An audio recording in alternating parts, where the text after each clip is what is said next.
I can hear you. I see our dear friend John Goa, that you both know, are on as well. Linda is a dear friend of Robert Mann. I'm sorry, I can't pronounce his last name. He was a guest, a co-host on the show during the Mental Health Month, and he brought about energy, tap and talk. It was really fun to have him. He brings a lot of energy to the show. So this is what I'm hoping for, energy right now, because what time is it there, Joy? It's 2 a.m. on Friday morning, the 19th of June. I am 4 hours behind my sleep time. You want energy, bhai? Don't worry, it's coming, and your audience is going to get it. I'm having some Georgia coffee jelly, just to keep me awake. But no, it's fine because I'm awake normally till about 4 a.m. anyways every day, so it's normal for me. It's just amazing that I'll be honest with the crowd. Joy a couple of days ago said, "Oh no, this is at 2 a.m." And I got the message yesterday because he sent it for my night time, and I was panicking there. Luckily, I did not need the adult diapers. Oops, sorry, did I say that out loud? Because I literally had, you ship it FedEx. I literally shipped my pants via FedEx. I hope FedEx, UPS, all of them, give me royalties here. So just to have some humor and all of that. How are you keeping awake right now, Joy? Because you're usually in bed at this time. Chai, awesome. John Goa is here saying the bigger question is, why must we start teaching the boy child to begin? I love this question. He's hit the ground running. He always does. I love it. He was a guest also on the show together with Shelley Eslinger and my bai in Kachi. I speak with her in Kachi, Falguni. And, he really brought the game as well, speaking about why kindness matters and how we have so much about this in social media that we show up. And I was just reading an article right now, today. It was about high-functioning depression. And with COVID, what has happened, there has been so much of this going on. But let's get to just a little moment right now. It is 12 o'clock noon my time. I would like to welcome everybody who is on the show. It is fabulous that you are on. Joy, I don't know if you're able to or add the link on Twitter to your connections, and I will send you the link via the private chat over here. That way, those connections can also come and join. I will quickly go on and see, because there are times people send a message via I am Al Noor, and I don't see that as yet. But let's just give a couple moments. We have Azmina Bardai also online. My cousin Farzana Gilani. Oh my God. Nazlin Ali Bhai. She is originally from Mombasa, where I'm from in Kenya. So Linda is also on. If everybody can please write down in the comments where you're from, where you're watching from, that would be fantastic. And let me start first by introducing you to Joy. Now, Joy, I'd connected on LinkedIn, and it was I think about a year ago when Joy sent me a message, and since then we've been having almost weekly calls on WhatsApp and really getting to know each other, and that's so important. Now, before I go further into this, I'm going to say something over here. I love you, Joy. Love you too, brother. Love you, Joseph. Now, love you too, bro. Love you too. Thank you. But you added the bro right there. And I'm going to question you on that. I'm going to challenge you on that. All right? Me or him? Yeah, him. And the reason for that is that we have so much stigma that's associated with telling the same-sex person, I love you? And is that love meaning that can you not love another human being? Is there another connotation behind it? Falguni had posted this as well on LinkedIn. At work, she says, I love you. And people go, oh, yesterday, I was with Vino, his name is Vino Karna. He had attended my LinkedIn boot camp a few years ago and would become friends. And I'd actually invited him as well. And he's leaving Calgary and going back to Toronto. And what he said is that he tells everybody, I love you. And people question this. So it's right off the bat, I would like to tell guys, I love you. And there's nothing wrong with that. And just like how John Gora says, how can we start teaching the boy child to cry? So I digress there for a moment, but I'd like to tell you a little bit more about Joy, is that what Joy does, he does these 3-minute marketing. He's a marketing wizard who guides businesses in making marketing be their strategic differentiator through marketing inside out. You can find him on Instagram, you can find him on Twitter, and you can find him on LinkedIn. He chooses not to come on this platform, but you know what? We don't judge, right?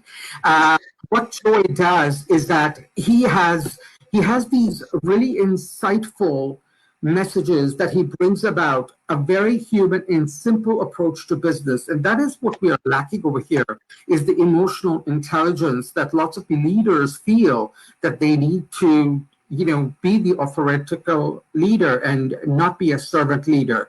And you showcase both. Is when individuals need a little bit of hand holding, you do provide that, because you've done that to me, whether I've asked you or not. I do appreciate it, because I call you Balabhai, and somebody had commented on your LinkedIn about that.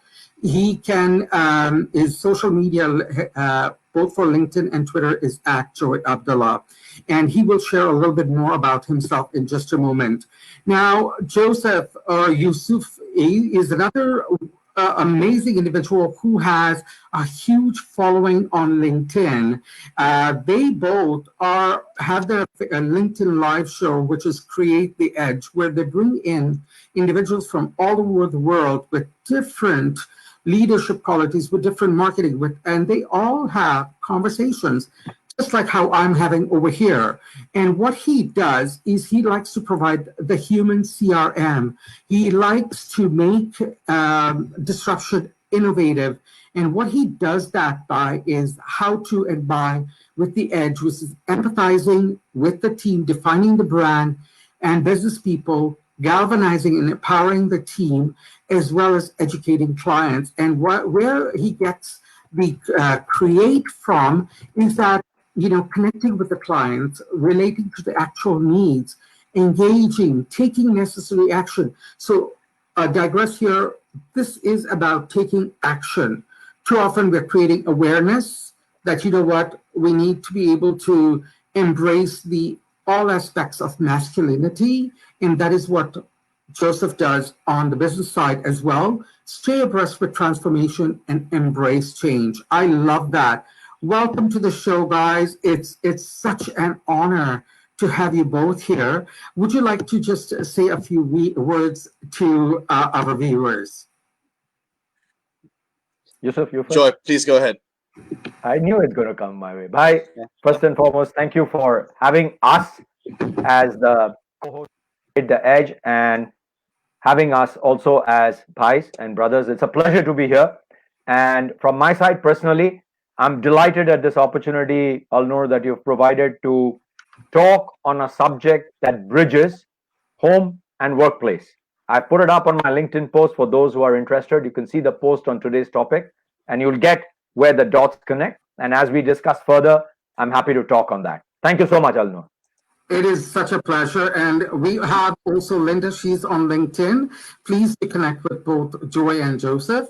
And we have Anton. And Anton, should I let them know something over here, or should I leave it as a surprise? I'll leave it as a surprise. And he says, we are rock stars, and I love each of you because you're my brothers in humanity. Love that so much. Without further ado, Joseph. Well, it's an absolute pleasure. So thank you so much for having both Joy and me on the show, and really appreciate the amazing introduction that you've given for the both of us. And thank you for everyone who's watching on Facebook or on YouTube. Obviously, you can see some familiar names. Brother John Gora is here from Bahrain, and then Anton's here as well, Anton. which is really good. I've shared the link on my Twitter. I am presently in like tag and comment jail in LinkedIn because I've just commented so many times, so I couldn't do a post, unfortunately, but Joy did, which is great. Yeah. So, but it's such a pleasure. It's such a pleasure, Alnor. I mean, and the thing is, you've brought up such an important, discussion. Yep. Yeah, which so many people sort of don't know how to react to, and I think Brother John's hit the nail on the head. Especially with how important it is for men to actually sort of embrace their emotional side, so to speak, because we're not meant to cry. But it's so important to embrace our emotional side and be vulnerable when required. So great topic. Looking forward to the conversation. Thank you. And you said about authenticity and being vulnerable. Now this term is being thrown around like it's Now how can we truly be authentic and vulnerable without us feeling that we're giving everything away and getting deep in despair? I'd like to start that with you, Joseph, please. Well, see, the thing about vulnerability is like most people feel, and they just feel that if they're coming in front of the camera, they're speaking to someone, they always have their barriers up. It's because from childhood, we've all had this notion that we need to be externally gratified with whatever we are doing, rather than just listening to our inner beliefs and our inner our inner sources coming out. Yes. And that's something I think from childhood most of us have grown up with. Like to give you an example, I think I'm a parent, and Joy is, and you as well. I mean, like it's so important for us as parents to ensure that we are not putting in a negative mindset into our children from a very young age. I mean, I remember, I'm sure we all have done it. How many times do we actually say, no, don't do that to our kids? So I think, this thing is, this kind of a mindset is actually embedded in us from childhood. And we find it really difficult. And I'm not just talking about men, and I think women as well. They find it very difficult to actually be vulnerable on an open platform, on a world platform, so to speak, because they're just scared to be themselves. And especially with vulnerability, I mean, this is something. I'd love to share a little story, if you would allow me. Joy sort of knows about this. It's from my childhood. Yes. And especially because we are talking about fatherhood and masculinity, I'd like to bring something up. So I was raised by a single mother, and I didn't have the love of a father, or rather didn't know the love of a father since I was a baby. I don't quite remember my dad, but I do remember a couple of little elements, just fleeting memories from when I was like between 2 and 4 years old. And one thing which I remembered, is he actually tried to poison me when I was 2 years old, because my mum didn't want to be with him anymore. And that's one of the things which have stayed in my mind. And when I was 6 years old and they were going through the divorce, and they were going through my for custody of me, I remember like my mum and me, we were in a taxi in Calcutta, India, in one of those old Premier Padmini taxis, the older ones, not the ambassadors, and exactly, black and yellow. And we just got out of court, and thankfully the window at the back was up, and there was an acid bulb thrown at the taxi, so which was done by my birth father, unfortunately. So I've never had, while growing up, very strong feelings about fatherhood per se, because my mum was my dad as well, and her parents, my maternal grandparents, they were everything to me. So I was raised by my maternal grandparents as well as my mum, and that is something which I'm so grateful for. But that is also something, when I was actually about to become a father, it brought in a lot of questions in my mind, doubts in my mind, whether I would actually be able to be a good father, because I didn't know per se firsthand what it was to have a father figure, so to speak, in my own life. I never had the presence of my own father growing up, so obviously these doubts crept into my mind. And but I always sort of wanted to make sure that whatever I do, I always have I have integrity on my side, and I always try to do the right thing by people. And when I held my firstborn son in my arms, I cried, and it was a very, very humbling moment, because I can remember by counting on one hand how many times I've actually cried in my life. So that was a very humbling moment, indeed. And it was absolutely it was very tough, but it made me realize that we all have that sense of kindness, compassion, and love within us. It may be somewhere deep down and buried far away, but it's something which is so important, and certain things in our life can just bring it out to the forefront. So I mean, especially with regards to vulnerability, I mean, this is something which I've never shared on an open platform before. Joy knows about this, but very few people actually know about this. So but I think it's important, because when people celebrate Father's Day, at this present moment, I mean, I don't celebrate Father's Day, quite literally, because I've never had the love of a father. I have an amazing stepdad, let me put it this way. And my mum actually, got married when I was 24 years old, remarried when I was 24 years old. And my stepfather, he is the most amazing gentleman that, you can meet. Absolutely love him to bits. So what I'd like to say here is, especially with Father's Day coming up, you don't need to be the birth father to actually provide someone with fatherly love. And that is so important.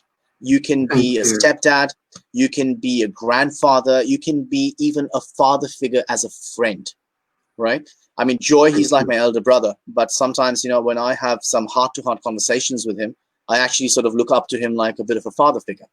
So, it's little things like this which are very, very important to appreciate and acknowledge in your life.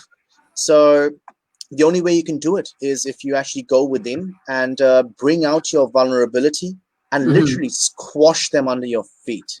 That's the only way you can do it. That's amazing.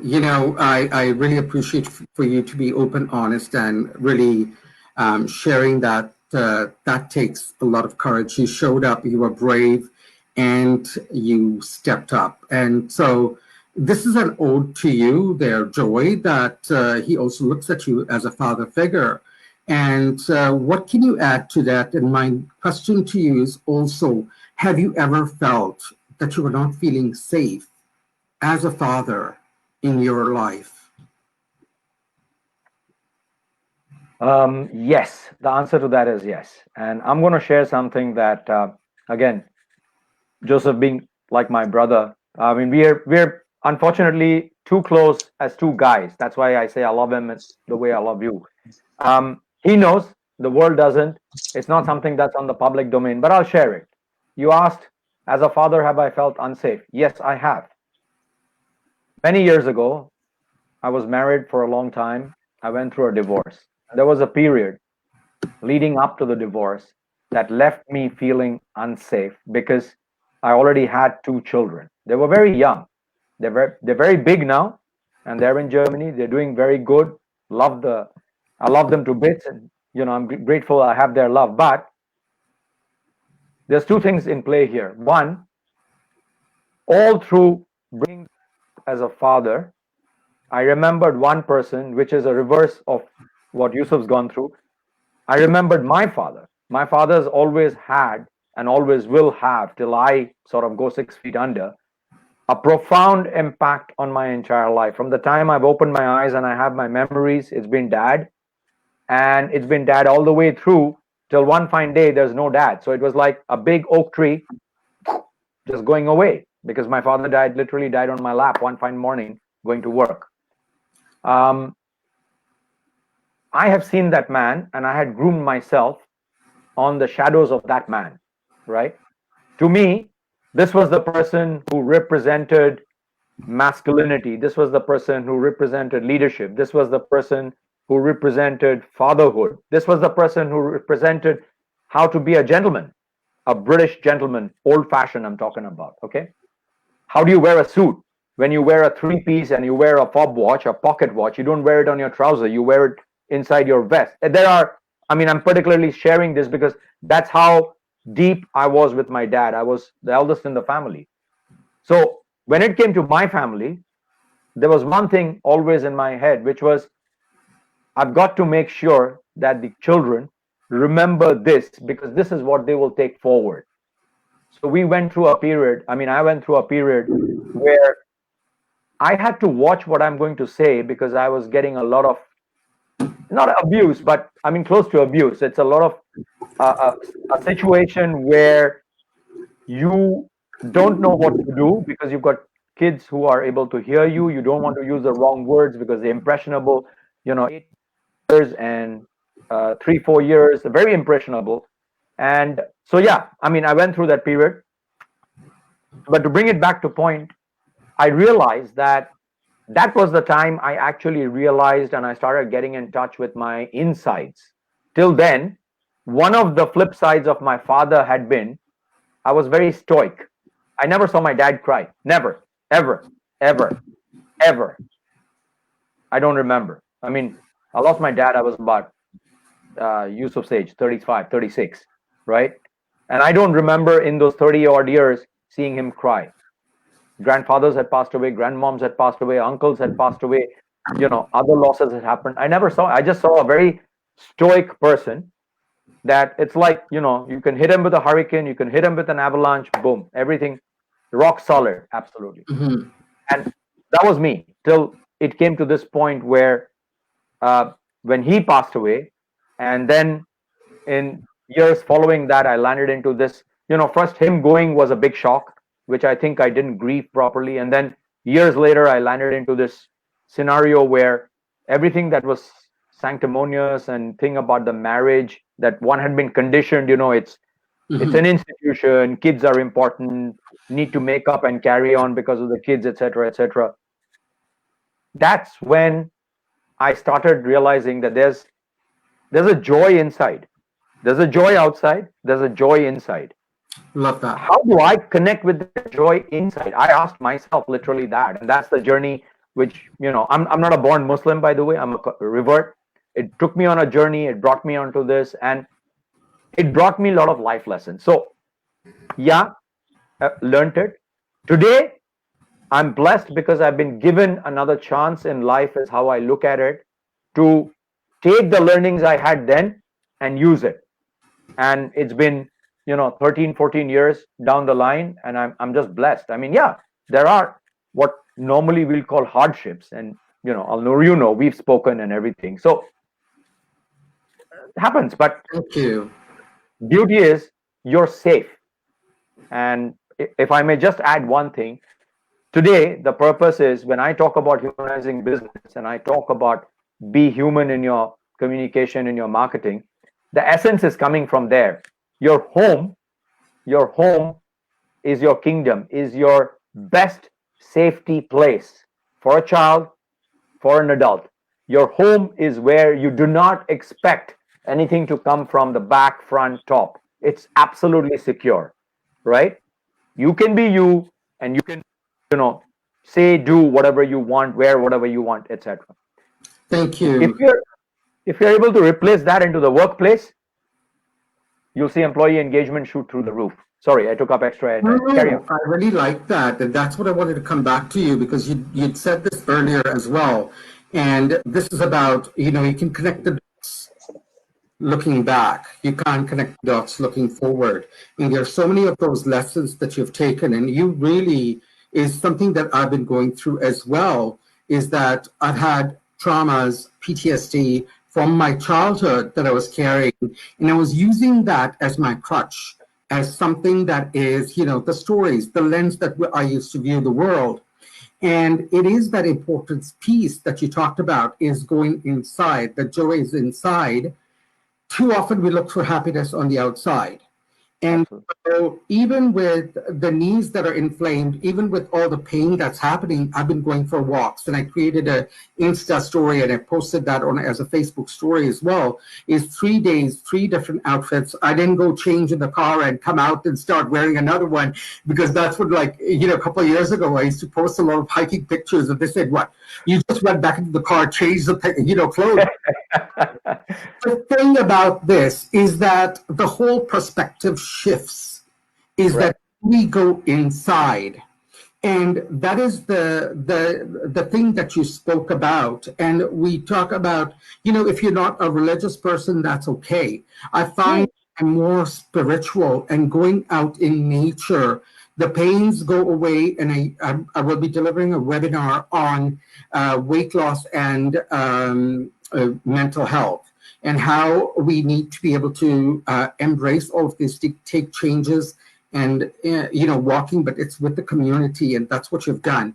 I would like to quickly, if you could please pinpoint your lessons that you like to impart, that how do you take that leadership aspect from the the psychological safety that you had in the home that was threatened, and how you leverage that into the various organizations that had so much successes. If you could please share quickly on that, please, and then I'll do Youssef. I'll start by saying when I go back to that period, I don't like myself during those, I would say, about 6 years period. The reason I don't like myself when I look back is because there was 2 joys. There was a sad, unhappy, worried, anxious, stressed joy on the inside, right, at home. But on the outside, there was this suave, slick, professional, all-accomplished manager, kick-ass manager, let me put it this way. Absolute. And people would look at me and wouldn't know that my heart's bleeding inside. I'm slogging 10 hours, putting in 10 hours a day, putting in 60 hours a week, and everybody thinks this guy's got everything under the sun. You name it, he's got it. Yeah, I had everything under the sun.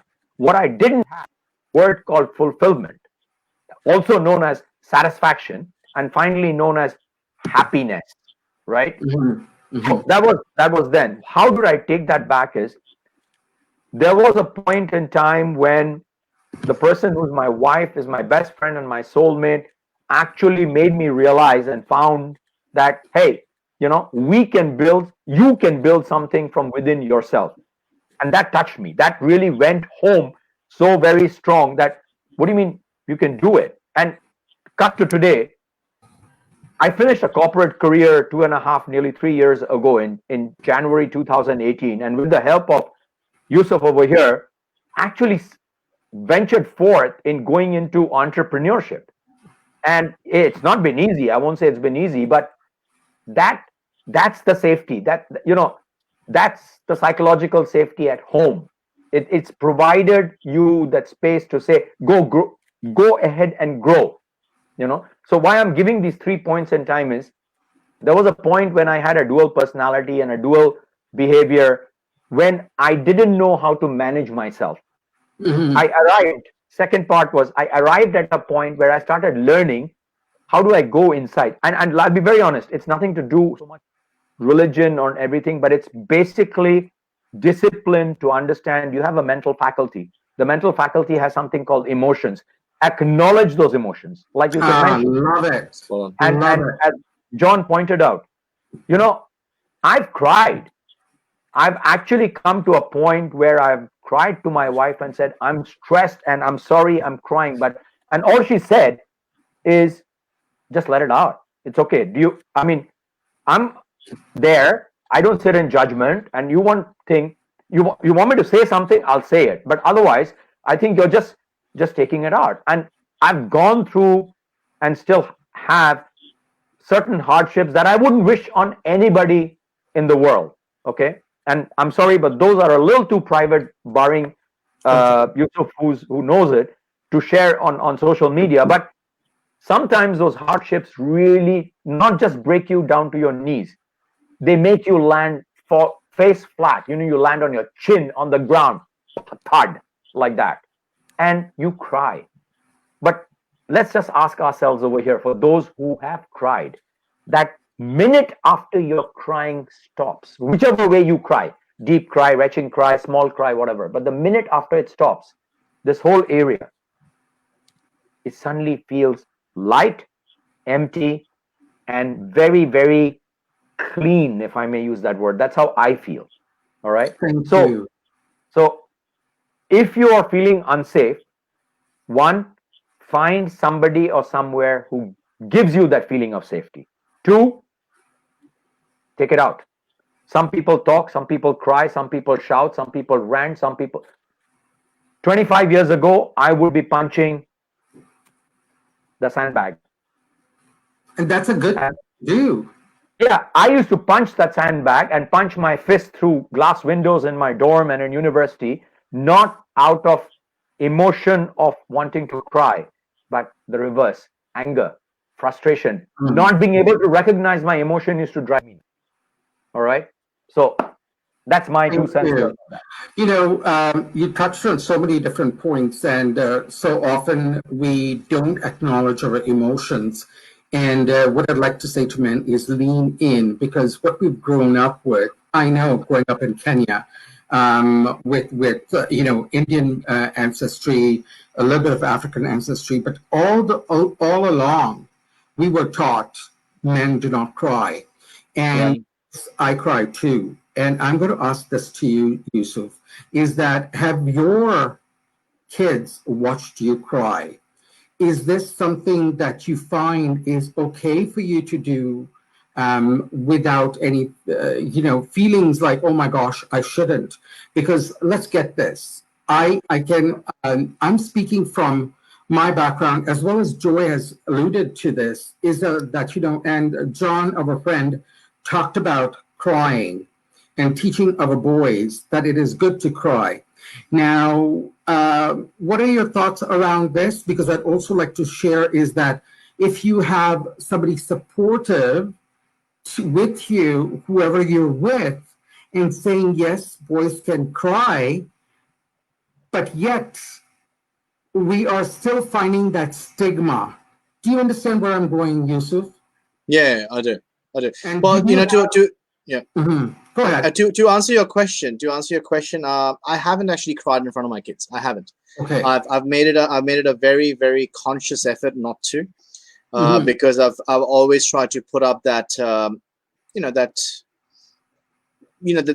figurehead of stability and courage, so to speak. Everyone has their own battles that they're facing, just at different levels against different adversaries. That's it. And the moment we understand that, the moment we acknowledge that, that's so empowering from within. There have been moments, obviously, when I have wanted to cry, but I've cried within. So I find it very difficult, and I've always found it very difficult, and I still do, to actually have physical tears rolling down. But I have there have been many moments when I have actually literally felt very empty inside, if you know what I mean. And what Joy said very beautifully. So, it's important to actually express your emotions, to people who are supportive of you, who will not judge you. And that's very, very important. It's so important to have people around you who who are there for you regardless of time, place, or day. Simple as that. Who are there for you because they want to be there for you. And that is very, very hard to find. And that's one of the main reasons as to why I'm a big believer of it's so important to be able to find your tribe. Because it's not just people in a professional manner, but more importantly, from a personal perspective, to find people who you can actually lean on, during times of duress. And that is very, very important. I mean, in my opinion, like I've always, from a very young age with my kids, I've always told them that it is important. It is important to acknowledge when you fail, and it's important to be upset, because that's basically nurturing healthy emotions, in my opinion. It's important to be upset because my son, my eldest son, he is very competitive, very competitive. I'll give you an example. So nowadays, obviously, during this quarantine situation that we've all been through worldwide, we've been playing. He will be 7 this August. We play Uno at home. The card game Uno. Yes. Yes. So we play that at home, and he actually gets so irritated and frustrated when he loses. And I'm like, that's good. It's actually good that you are getting irritated and frustrated. And he's very quiet. He's very, very quiet. He's extremely brainy. Let me put it that way. Like he took apart a little toy car when he was like 4 years old, and he put it all back together just by himself using some little toy tool sets. He's very brainy, but the thing is, he used to be a bit like me when I see him. That he used to find it hard to actually express his emotions, whether that be of anger, frustration, or sadness. And I've sort of taught him and my other 2 children, my daughter as well as my youngest son, how to express themselves. And sometimes I feel that I've taught them too well, because all they do is express themselves, which is great. But it's important, in my opinion, for parents to let their children know that it's okay to fail. You don't have to succeed with flying colors and everything, because that's just putting up false sense of belief, false sense of reality in them. Yes. Because and that's what, in my opinion, a lot of parents, especially from our heritage, from the Asian heritage, from the Indian heritage, we do not acknowledge the importance of failing and then succeeding. We want our children to always succeed from the very beginning. I guess that's where during my upbringing, my mom, I mean, she's a teacher. She still is a teacher. A teacher is always a teacher. She's an educator, but she's in politics now. But I mean, she's always nurtured this feeling within me that it's okay to fail, as long as you actually get those learnings and you actually act upon them moving forward. So it's important. I mean, I have tried to instill the importance of being able to show and express emotions within my kids, which I think is very, very important moving forward. That is fantastic. So I'm going to challenge you here, is that I too, over here, I'm being open and authentic, is that I drown in my tears. Now, do you know what I mean by that? Mm-hmm. I'm going to be also saying it's 12:35. We've gone 5 minutes over. If both of you are okay to stay for 5 more minutes, and we'll Sure. up, is that challenging you is where the kids do not learn by what we tell them, do not learn by what they read. They are master students in how we behave. Oh, so important. Absolutely. So true. Why I'm saying this is that I've not been a perfect father. There's so many times I've failed, and Youssef, you had said that failure is part of success, and you said that over and over again. So the challenge is, for Father's Day, are you going to show up to the kids and really lean into what kind of emotions you have?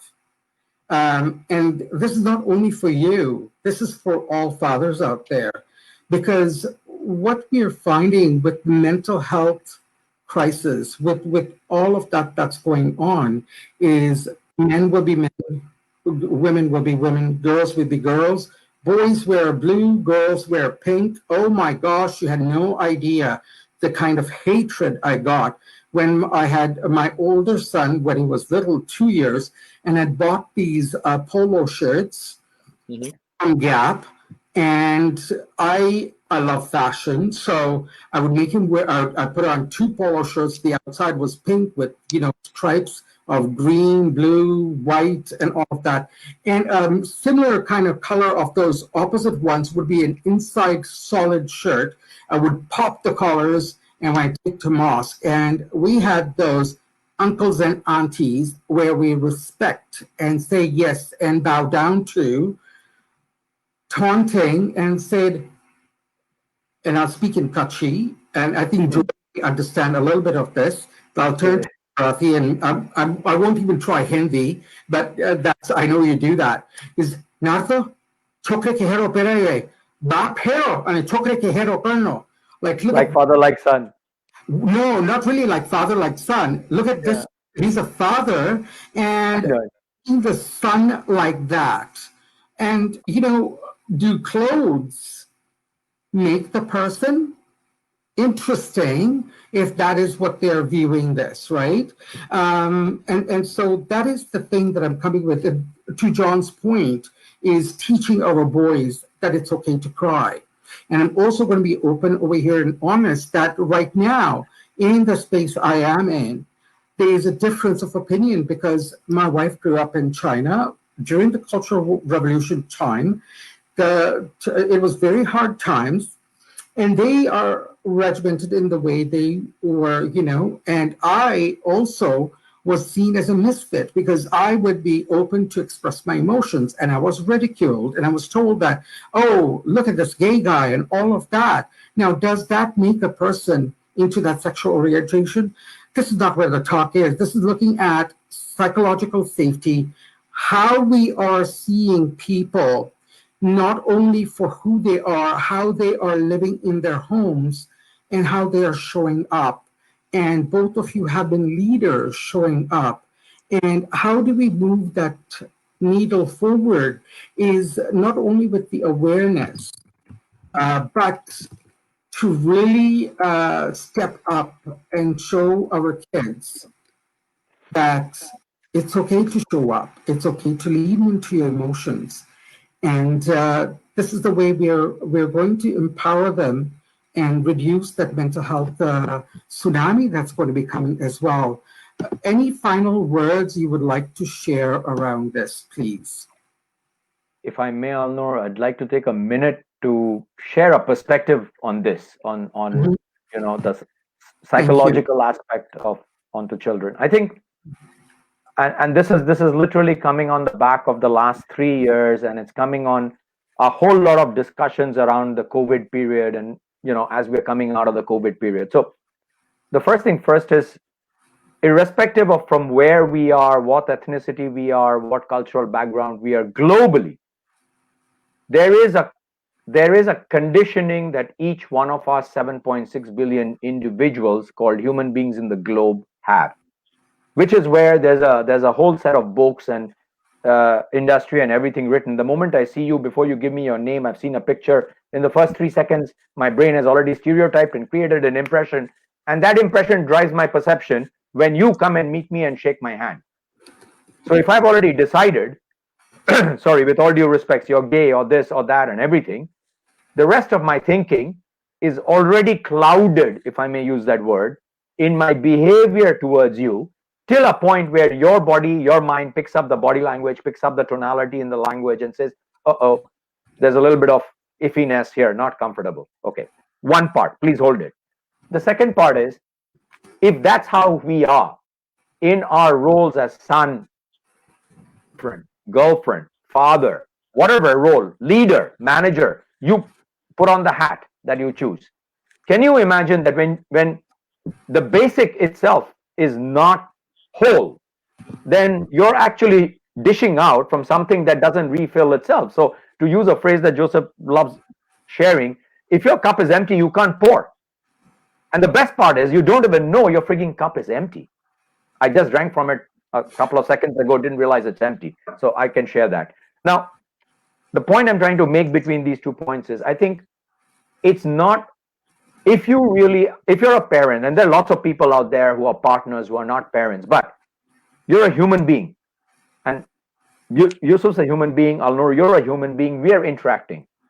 The first thing first is that, how would I like Yusuf and Alnur to treat me? Which boils down to something saying, I bloody well respect myself like nobody's business. It doesn't matter I'm going in front of the Queen or the President or the Prime Minister or whatever the big thing, or I'm going on the red carpet to the Oscar. It's me. I'm unique. And to use a cliche, I am enough if I believe I am enough. Okay? So, That's right. If we individually do not take that journey within, because maybe I've gone down that road, and I'm telling you, I've been shit scared going back into myself, looking at, like I told you, there was a point for 6 years, I don't like that joy when I look back. But heck, if I wasn't that, I wouldn't be here today. And I'm still work in progress. I will be till I'm 6 feet under, right? Point I'm making, please, let's look at us. Who's the I inside me? Can we look at that I? It's not the ego, it's the id. Okay? Maybe look at your soul, the inner voice. Number one. Number two, decide how you want yourself to be treated, to be respected. Whether it's with your partner, your spouse, your child, your boss, your colleague, your grocery store, your parking attendant, whatever, whoever, somebody around the corner, i.e., kindness. You know, if I want Yusuf to love me, the only way he's going to love me as a bloody dude 20 years older than him is when I'm so kind that he can't help but saying, damn, I'm low, I'm going to call Joy. I'm happy because somebody thought of me, and that's one more vote in my bank somewhere else, adding to a credit balance very heavily. I don't know if I'm making sense, but this is how I've learned myself. I've learned whatever I want to do to others is actually what I want to be done to myself. Now, why the heck are you going to sitting in Calgary? Why are you going to do that to me from 30,000 miles away? And why am I going to stay up at 2 a.m. in the morning and jump on your show if A, I didn't love you because you love me? Is it wrong for two dudes to say, hey, love is not always sexual. Love is an emotion, right? So to women can say it, to boys can say it, to girls can say it. Doesn't matter. That's it. That's it. It's psychological safety. You create that wherever you are, whether it's with a bunch of your buddies, whether it's with your family, whether it's with extended family, I don't know, whichever little group. If you create that, you are leading.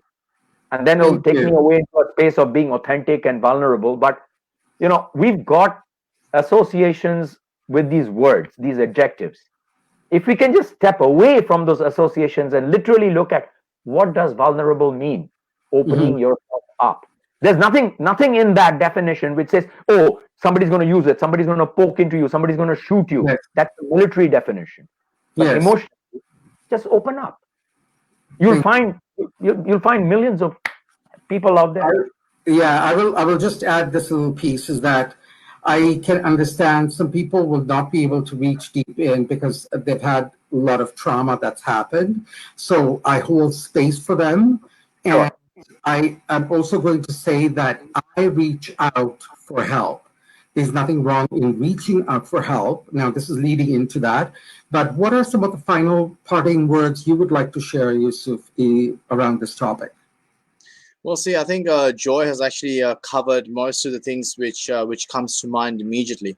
However, considering that it's about Father's Day coming up, etc., and we're talking about vulnerability, I think the parting words which I'd like to share is like we need to remember one thing, that however young our kids are, they are way more perceptive than we actually expect them to be, or we feel that they are.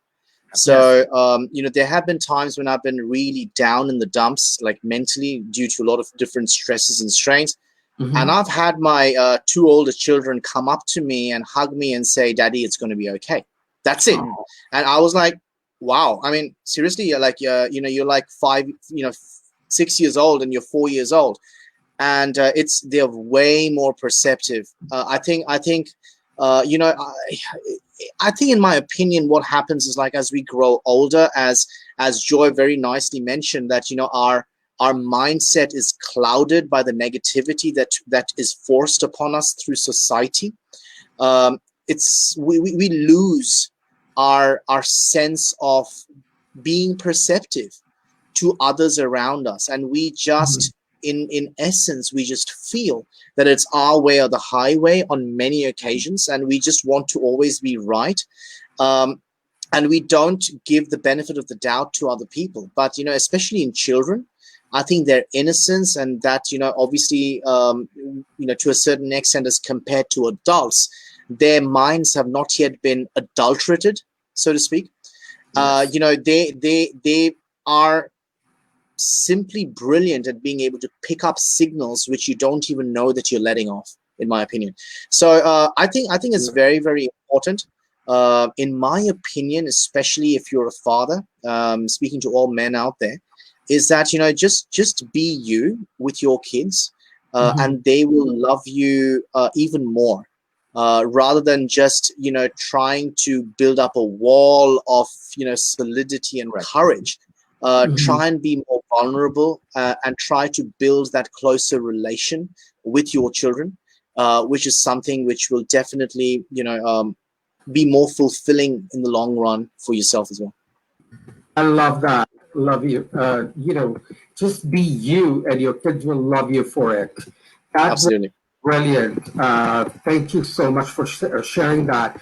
And so, in closing, I'd like to even wish those who have taken on the father role, whether you're born as a he, him, or it could be a she, her, if you are providing that child with a fatherhood figure, if you're a grandparent, if you are an older person who's taken on that role, because so many people are looking after kids they're not the biological parent, they're not the male, is what we were talking about Father's Day, but to celebrate all who are doing that.